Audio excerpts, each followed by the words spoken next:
কি হাল কেমনে চলেন? কি অবস্থা? কাম কাজ চলেননি? কাম কাজ নাই বিদেশ যাইও ধরা ওইসব বহুত শেষ। তো এই বিদেশে গেছি ঘুরতে ঘুরতে, তো গেছি আসিলাম তো মনে করেন 2-3 বছর মতো হয়ে গেছি, কোনো লাভ নাই। আমরা দেশে আছেন মনে করেন যা কাম করেন টুকটাক বাইরে কোনো আসে লাগে শান্তিতে আছেন, মানুষের যা লাখ টাকা কামাইবার লাগে কিন্তু হুদে নিচ্ছে কোনো শান্তি নাই, সব দালাল বুঝছেন। কাম করবেন দালাল, কি এখন কাম ঠিক আয়ার করবেন দালাল। খাইছিলাম আয়ার যাবেন লাই কথাবার্তি কইর লাগছে এখানে লাভ নাই পৌঁছে দি সুন্দর আরে আমরা যখন ধরেন দেয় কি সুন্দর গইটো লাগায় বই রয়েছি এখানে সুন্দর ধরেন বৃত্তি মনে করেন কিচ্ছু নেই। কষ্ট আছে নাকি? কষ্ট তো কষ্ট, রোদ তো রোদ, আমরা কত সুন্দর হুইরায় বই রয়েছি আগের আড্ডা জমাইয়ের নিয়ে নেছে হুইরায়নি বালু আর রোদ, তোরে শান্তি নাই কেন?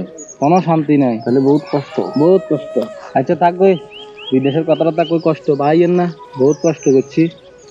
ওনারা আগে আড্ডা দিতাম, আমি বিদেশ যাবার আগে দেখছি আমাকে রিয়াজ ইয়ার সাথে রই রেগুন বেগুন আসিল আগে রিয়াজ কই আমরা তো এনে বেগুন এককাল আড্ডা দিতাম এ হুইরে আমাদের হাতে রে দেই আরে হেমিয়ারে কি আর নন হান অন্য কি হান যায় হেমিয়ারে হ্যাবেটা একটা বাবে থাকে। হয় চাইও দেখছি চলে বাপটা বলে চলে এলাই কথা একটু কম কই। কি হয়েছে পারানোরা যে বেগুন লাগে দেন ফেরোসে বিরক্ত। হ্যাঁ জানি মমিন হ্যাঁ কথা একটা শুনলাম হ্যাঁ নাকি কি রিয়ে বলে মোবাইল টোবাইল একান লইবো। ওর হাতে মোবাইল লেবো কত লইলো লইতো আর শুনছি দোকান টেয়ার মারি দিত লইলো লইতো আর না একটু বাপ সাপ বেশি আছে। বাউরি তাহলে তো এটা তো খুব খারাপ। আসসালামু আলাইকুম। ওয়ালাইকুম কি আসসালাম। অবস্থা রিয়াজ? আলহামদুলিল্লাহ ভালো। আইছি এক সপ্তাহ হয়ে গেছে, ঘুরে আড্ডা দিলাম, বেগুনের কাছে দিয়ে গেলাম রিয়াজ কো নাই, বেগুনে কয় করে দেন না। আচ্ছা বয় আচ্ছা।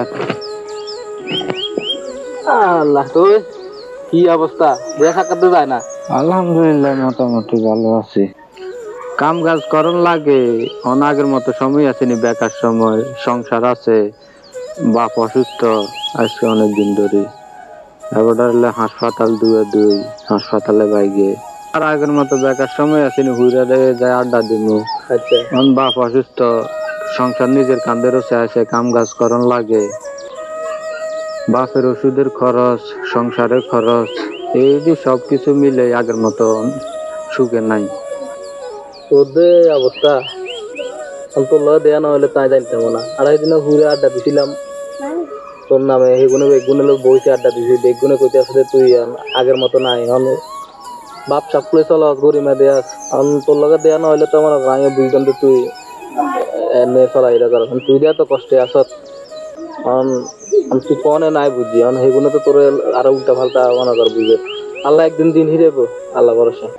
সবকিছু তো আল্লাহরে ভরসা, তবে সে বন্ধু বান্ধবের লগে চলছি সেগুনে আরে চিনল না, গিবত করলো ওর নামে, এটার তো না দুঃখ আর কি হইতে পারে। যাক আল্লাহ এগুনের বুঝদান করক।